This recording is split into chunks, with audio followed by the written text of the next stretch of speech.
Belajar kisah-kisah yang terjadi dalam Alkitab untuk diterapkan dalam kehidupan pribadi kita. Jadi, jangan lupa subscribe, nyalain notifikasinya, dan juga share ke teman-teman.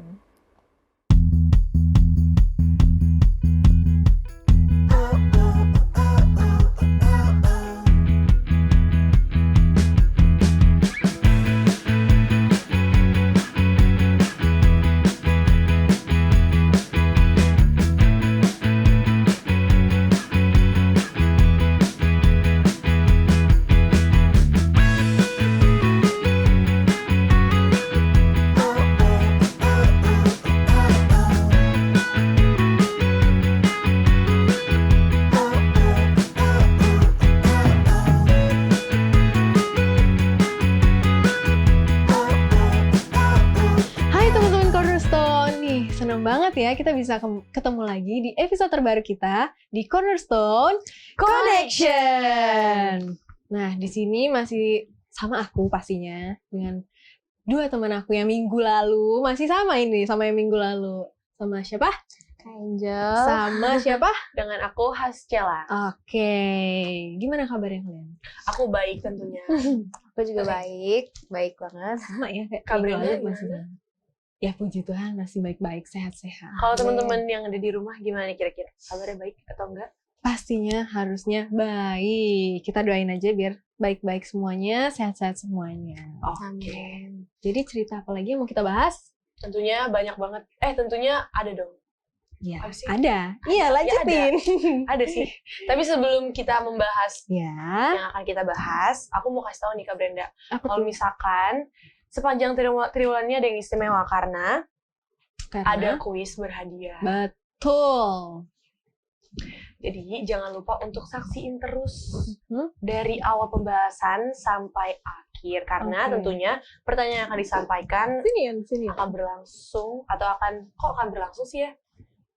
Akan diumumkan nanti. Enggak. Pertanyaan kan? Maksudnya pertanyaan yang akan disampaikan ini agak belibet ya gitu. Iya, nyambungnya sama pembelajaran yang akan kita bahas. Iya betul, gitu maksudnya. Udah aku lagi banyak pikiran makanya kayak gini. Oke. Jadi Jel? Jadi jangan lupa untuk saksikan terus pembahasan ini dari awal sampai akhir. Karena pertanyaan kuis berdasarkan pembahasan kita. Dan untuk pertanyaan akan dibacakan di akhir segmen nanti ya. Oke. Nah teman-teman, pelajaran minggu ini kita akan belajar pada triwulan ini dengan tema utama yaitu kebebasan tanpa batas. Betul. Pelajaran kelima dengan judul kepulangan yang menggemparkan. Di mana inti dari pembelajaran ini adalah apa yang dimulai Yesus sebagai pembicara undangan di sinagog ya. Ini aku ketawa dulu. Sinagog ya. Kita jangan terlalu membaca skrip ya. Ketahuan banget. Sinagog. Tolong teman-teman maklumi teman kita yang satu ini. Sinagog. Oke, kita langsung aja. Merah lagi makanya. Ayo lanjutin. Jadi pembicara undangan di sinagog masa kecilnya berubah menjadi usaha yang jahat atas nyawanya. Aduh, mohon maaf ya teman-teman. Oke, sekarang ini kita langsung lanjut ke ceritanya biar teman-teman nggak kepo kenapa dia bisa salah ya. Nah, ia datang ke Nazaret, tempat ia dibesarkan, dan menurut pada hari Sabat, ia masuk ke rumah ibadat, lalu berdiri hendak membaca dari Alkitab. Nah, kepadanya diberikan kitab Nabi Yesaya, dan setelah dibukanya, ia menemukan nas di mana ada tertulis, Roh Tuhan ada padaku oleh sebab ia telah mengurapi aku untuk menyampaikan kabar baik kepada orang miskin. Dan juga ia telah mengutus aku untuk memberitakan pembebasan kepada orang-orang tawanan dan penglihatan bagi orang-orang buta, untuk membebaskan orang-orang yang tertindas, untuk memberitakan tahun rahmat Tuhan telah datang. Kemudian ia menutup kitab itu, memberikannya kepada pejabat, lalu duduk, dan mata semua orang dalam rumah ibadat itu tertuju kepadanya. Lalu ia memulai mengajar mereka, katanya, pada hari ini genaplah nas ini sewaktu kamu mendengarkannya. Oke, baiklah, aku akan lanjut tanpa ada Betul. kesalahan yang aku akan Semoga. semoga ya. Amin. Nah, dan semua orang itu membenarkan dia. Dan mereka heran akan kata-kata yang indah yang diucapkan oleh Tuhan. Lalu kata mereka, bukankah ia ini anak Yusuf? Nah, maka berkatalah ia kepada mereka, tentu kamu akan mengatakan pepatah ini kepadaku. Hai tabib, sembuhkanlah dirimu sendiri. Perbuatlah di sini juga di tempat asalmu ini segala yang kami dengar dan yang telah terjadi di Kapernaum. Dan katanya lagi, aku berkata kepadamu, sesungguhnya tidak ada nabi yang dihargai di tempat asalnya. Dan aku berkata kepadamu, dan kataku ini benar. Pada zaman Elia terdapat banyak perempuan janda di Israel ketika langit tertutup selama 3 tahun dan 6 bulan dan ketika bahaya kelaparan yang hebat menimpa seluruh negeri.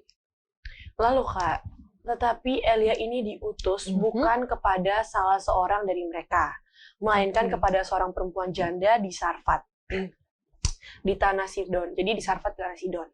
Dan pada zaman Nabi Elisa, banyak orang kusta di Israel dan tidak ada seorang pun dari mereka yang ditahirkan selain daripada Naaman, orang Syria.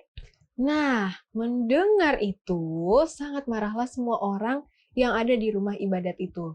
Mereka bangun, lalu menghalau Yesus ke luar kota dan membawa dia ke tebing gunung, tempat kota itu terletak untuk melemparkan dia dari tebing itu.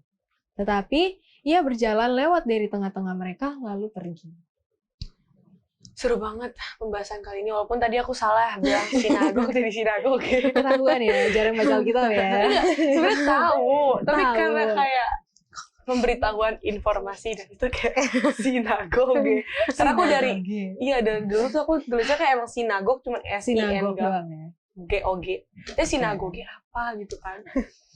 Oke. Baiklah, sebelum kita lanjut, mungkin ada yang mau disampaikan? Apa ya? Aku hampir lupa. Jadi, sebelum kita lanjut ke pelajaran ini, kita akan sama-sama menyaksikan Profesor Corner di segmen Apakah Kamu Tahu? Nah, apakah kamu tahu Ellen White dalam penglihatannya melihat Yesus berkali-kali? Meskipun dia tidak banyak menceritakan mengenai penampakan fisik Yesus, sedikit lebih tinggi dari kebanyakan orang pada waktu itu, memiliki dahi yang luas, yang tinggi, dan berjanggut. Nah, berikut ini adalah satu gambaran yang dia berikan. Sebagai anak kecil, ketika melihat wajahnya, mereka melihat kemurnian dan kebaikan memancar dari matanya.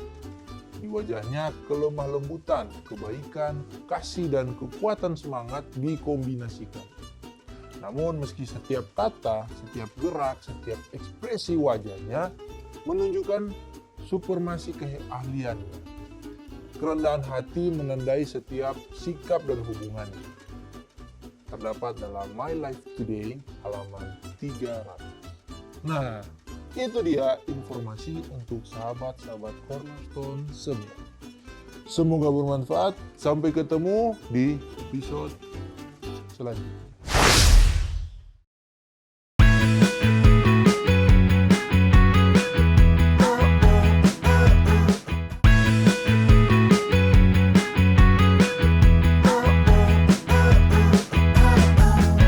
Kembali lagi di Cornerstone Connection! Program ini hadir untuk menuntun kita teman-teman kepada Alkitab agar dapat melihat kisah besar Allah dan manusia. Jika kalian mencari firman Allah yang benar, Cornerstone Connection menyajikan pelajaran Alkitab dan menantang kamu untuk menghubungkannya ke dalam kehidupan nyata. Nah, saat ini kita akan membahas pembelajaran yang kelima dengan judul Kepulangan yang Menggemparkan. Dengan judul Kepulangan yang Menggemparkan dan ayat inti kita sepanjang satu minggu ini terdapat di dalam Lukas 4 ayat 18 dan 19. Kita sama-sama baca. Roh Tuhan ada padaku oleh sebab ia telah mengurapi aku untuk menyampaikan kabar baik kepada orang-orang miskin. Dan ia telah mengutus aku untuk memberitakan pembebasan kepada orang-orang tawanan dan penglihatan bagi orang-orang buta, untuk membebaskan beberapa orang-orang yang tertindas, untuk memberitakan tahun rahmat Tuhan telah datang. Oke, kita juga akan baca sekilas cahaya. Kalian bisa baca di Sekolah Sahabat kita. Terdapat di dalam Alfa dan Omega jilid 5 halaman 237. Kedatangan Mesias telah diumumkan mulai di tanah Yudea. Dalam bait suci di Yerusalem, kelahiran seorang pelopor telah diberitahukan lebih dulu kepada Zakaria pada saat ia melayani di hadapan mezbah. Di atas bukit Betlehem, malaikat memberitakan kelahiran Yesus. Orang-orang Majus telah datang ke Yerusalem untuk mencari dia. Dalam bait suci Simon dan Hana telah menyaksikan keilahiannya yang terpancar pada saat ia menyucikan bait suci, mukjizat menyembuhkan penyakit, ajaran kebenaran ilahi yang terbit dari bibirnya. Semuanya itu menyatakan apa yang telah dinyatakannya di hadapan Sanhedrin setelah penyembuhan di kolam Bethesda, bahwa dia adalah anak Allah. Nah, di segmen ini kita juga telah hadir bersama dengan kami dan Beni Tambunan. Halo, Shalom. Pendeta. Shalom. Gimana Pak Pendeta kabarnya? Baik-baik. Kalian juga gimana kabarnya? Baik-baik terus Baik. Tuhan. Baiklah, di segmen ini ada banyak yang ingin kami tanyakan nih, Mhm. khususnya terkait dengan pelajaran kita sepanjang 1 minggu ini. Benar banget Pak Pendeta. Aku langsung aja kasih pertanyaan ya Pak Pen. Kalau kita lihat pelajaran kita minggu ini, menurut Pak Pen, mengapakah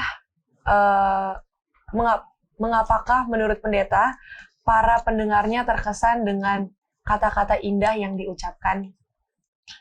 Iya, cerita ini kan Yesus kembali ke kampung halamannya, Nazaret, kemudian dia masuk ke Ka'bah atau sinagog, kemudian dia mulai baca Yesaya pasal 61, suaranya kan enak ya, suaranya enak, dan pada waktu suaranya enak ini, maka orang lihat, oh ini orang baik, orang ini menerangkannya dengan bagus, ya, dan dia mulai menerangkan semua itu dengan bahasa yang jelas, yang nyaring, ya, orang dengar dengan baik, dan keluar pun kata-kata yang baik yang diucapkannya. Jadi kata-kata yang baik itu diucapkan oleh Yesus untuk menerangkan apa yang baru saja dia baca sehubungan dengan Yesaya pasal 61. Oke, baik Pak Pendeta. Pertanyaan berikutnya nih, Aku Brenda. mau nanyain ini, Pak. Mengapa menurut pendeta seorang nabi tidak dihargai di tempat asalnya? Tapi, ada tapi ya pendeta. Sebelum pendeta jawab, aku mau nanya pendapat dari satu dari antara dua manusia ini yang bersama-sama dengan kita. Siapa yang mau jawab? Angel. Oke.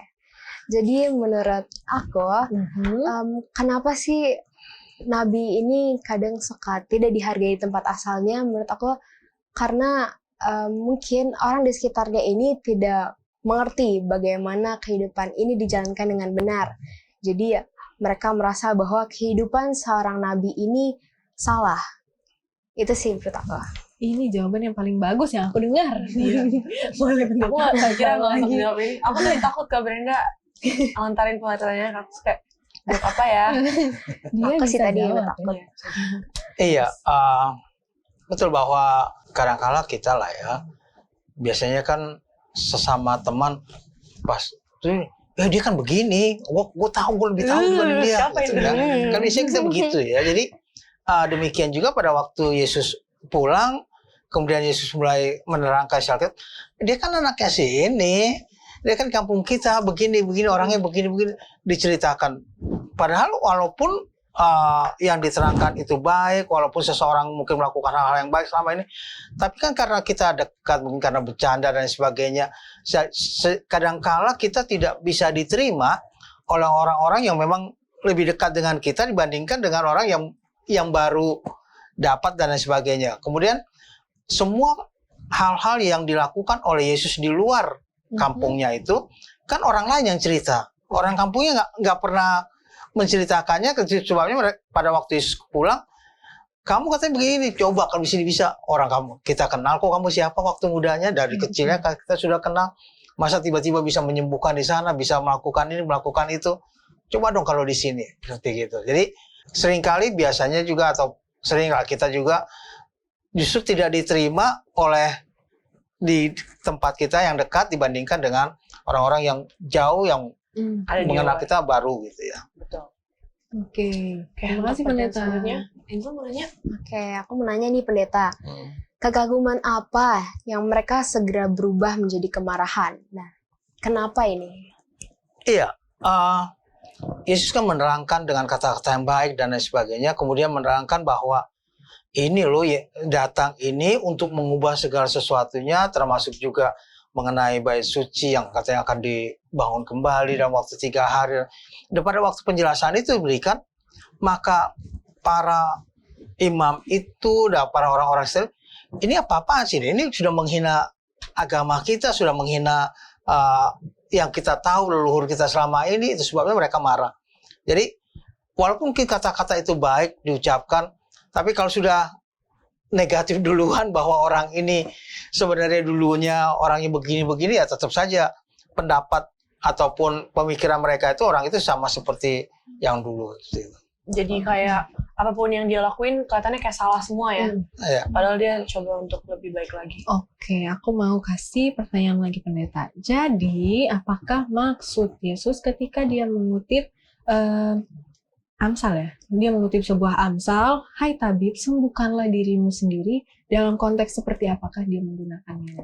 Iya, tadi kan sudah pelajaran kita memberikan bahwa Yesus banyak melakukan pekerjaannya di luar daripada kota di Nazaret tempat dia dilahirkan. Jadi orang-orang Nazaret itu mendengar bahwa Yesus menyembuhkan, Yesus melakukan ini, itu, dan lain sebagainya, itu hal-hal yang baik, kan berdasarkan dari orang-orang yang datang. Nah, pada waktu orang-orang datang ini, kemudian di kampungnya, kemudian dia katakan, gimana sih ini kok bisa menjadi seperti ini? Itu sebabnya katakan, ini kalau mau ya sembuhkan sendiri, kamulah sendiri, ngapain ke sana kemari, ya. Jadi seringkali kan kita seperti itu, kalau ada sesuatu, udahlah dari kampung kamu, buktikan bahwa kamu benar. Jadi seringkali orang menolak akan hal itu dan ingin agar itu dilakukan di tempatnya dalam segala sesuatu yang mereka lakukan. Oke. Terima kasih pendeta. Ini terakhir nih, ada pertanyaan terakhir terus Pak Pendeta. Mengapakah masa gagal dalam usaha mereka membunuh Yesus pada waktu itu di sana? Nah ini, kadangkala kita ingin memberikan satu hal yang benar, ya. Pada waktu kita memberikan hal yang benar, orang biasanya nggak suka karena kita bicara yang benar. Tuh. Ya. Pada waktu mereka nggak suka, pada waktu mereka tidak suka itu mereka marah dan lain sebagainya, sehingga mereka ingin membunuh Yesus, membawa Yesus, kemudian ingin menjorokkan dia dari ke jurang gitu ya. Tapi kan dikatakan bahwa Yesus akhirnya bisa lewat, ya, bisa lewat. Kita harus yakin bahwa apapun yang kita lakukan, kebaikan yang kita lakukan, kebenaran yang kita beritakan, jangan pernah takut, karena Allah akan memberikan jalan keluar bagi kita untuk menyelamatkan kita. Apapun itu, Tuhan pasti kasih cara keluar dari masalah itu agar kita boleh berjalan dengan baik. Betul. Jadi apapun yang terjadi kita tetap diberikan jalan keluar. Asal kita percaya kepada Tuhan. Nah, Oke, terima kasih Pak Pendeta sudah menjawab pertanyaan kita. Aku puas banget bisa mendengar jawaban-jawaban tadi. Dan tentunya mungkin menjadi pertanyaan bagi teman-teman yang di rumah. Nah, teman-teman, saat ini kita akan mendengarkan pendapat dari teman-teman kita di mana? dalam segmen Apakah pendapatmu?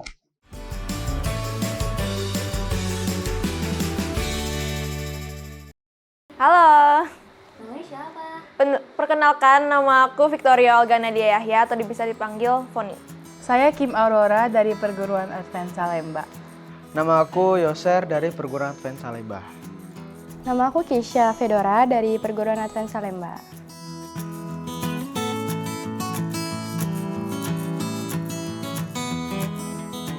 Oke, suara pembicara yang viral. Gambaran menurut aku sih, kalau dia viral berarti dia memiliki karismatik yang kuat supaya dia bisa menjadi viral di sosial media ataupun di media-media yang lain. Lalu memiliki hal yang inovatif supaya dia menjadi viral. Lalu yang ketiga, dia memiliki atau membuat kita menjadi termotivasi supaya menjadi viral seperti dia.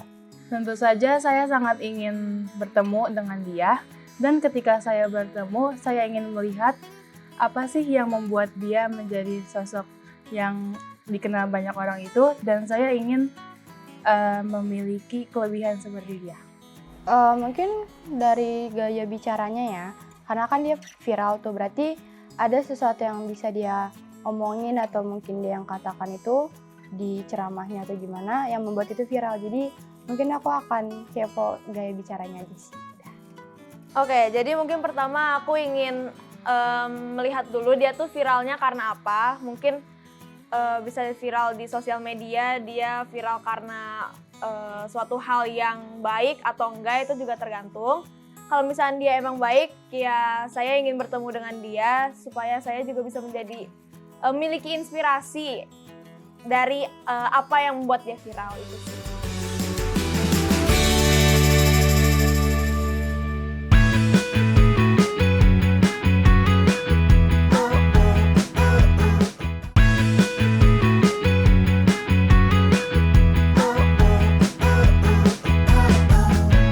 Kembali lagi di Cornerstone Connection. Nah, tadi itu dia tanggapan dari teman-teman Cornerstone kita. Menarik-menarik banget ya. Dan gak terasa banget nih diskusi kita udah mau berakhir. Akhirnya ini bukan aku yang bilang. Dan itu selalu kerasa ya kalau misalnya udah berakhir. Gak kerasa maksudnya. Cepet banget gitu. Cepet banget, benar.